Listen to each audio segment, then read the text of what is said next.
काला साया। यूं तो बनारस घाट अपनी खूबसूरती के लिए बहुत प्रचलित है, पर घाट के किनारे कई राज लिए बैठे हैं। ये कहानी शुरू होती है बनारस के घाट के पास बने ममता निवास से, जहां प्रिया लाल जोड़े में ममता के घर उसकी बहू बनकर आती है।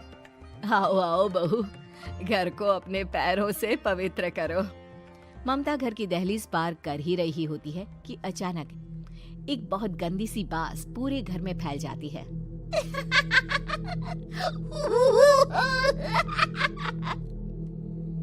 ये बदबू और ये आवाजें, ये कौन हंस रहा है माँ?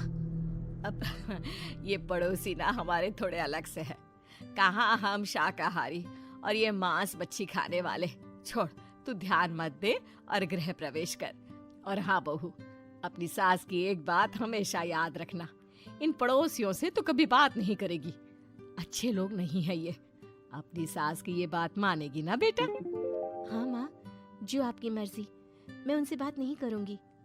अगले दिन प्रिया अपनी पहली रसोई बनाने रसोई घर में जाती है। ये छोकी बात तो नाक में जा रही है। एक काम करती हूँ, खिड़की खोल देती हूँ। प्रिया खिड़की खोलने जाती है।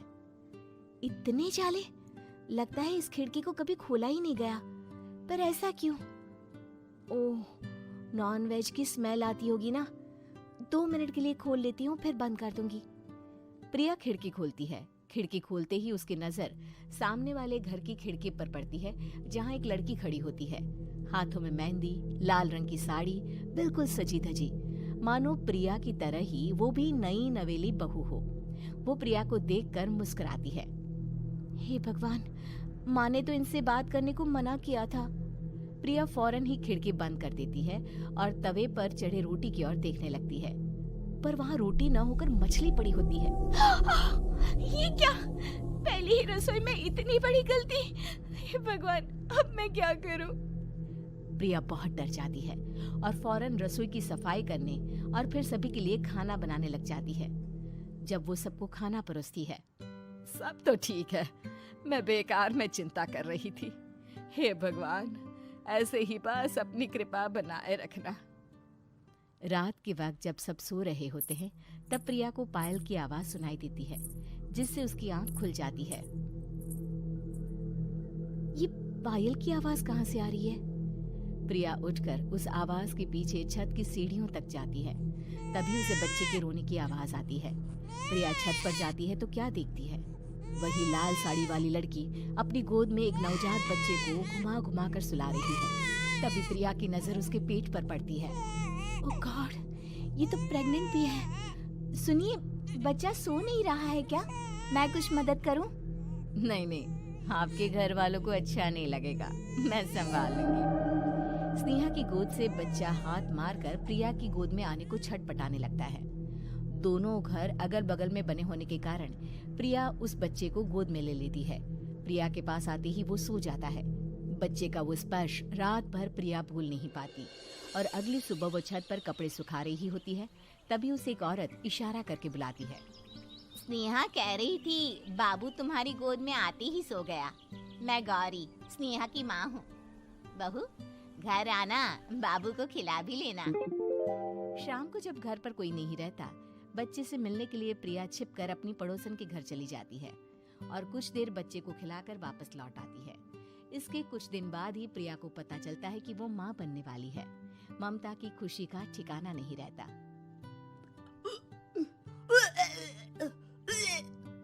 माँ जी, पता नहीं क्यों उल्टी आ रही है। प्रिया भागती हुई वॉशरूम में जाती है तो हरे और लाल रंग की उल्टी करती है। उस उल्टी में से कीड़े निकलते हैं। ये क्या? खून और ये कीड़े! माँ! माँ! प्रिया की आवाज सुनकर ममता दौड़ कर आती है, पर बेसिन में कुछ नहीं होता।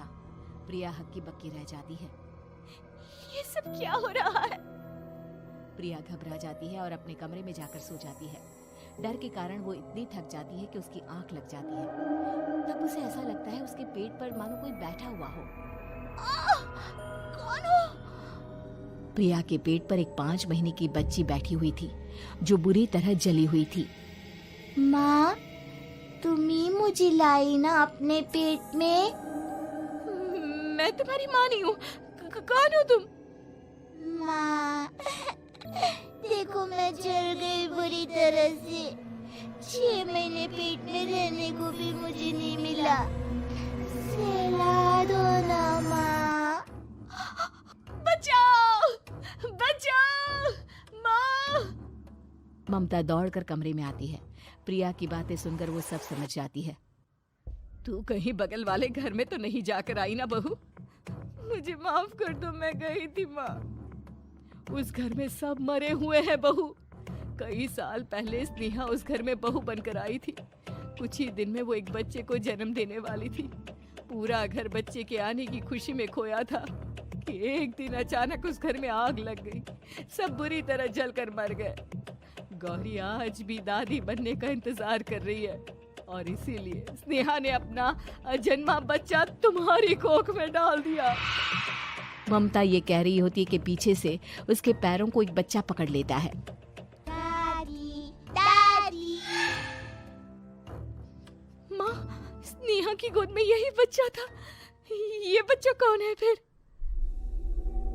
तेरी मौत है। तेरी भी दादी। जिस चीज का ममता को डर था वही हो गया। ममता निवास के ऊपर मौत ने चादर बिछा दी थी। प्रिया का पेट ऐसे बढ़ जाता है मानो 9 महीने का हो।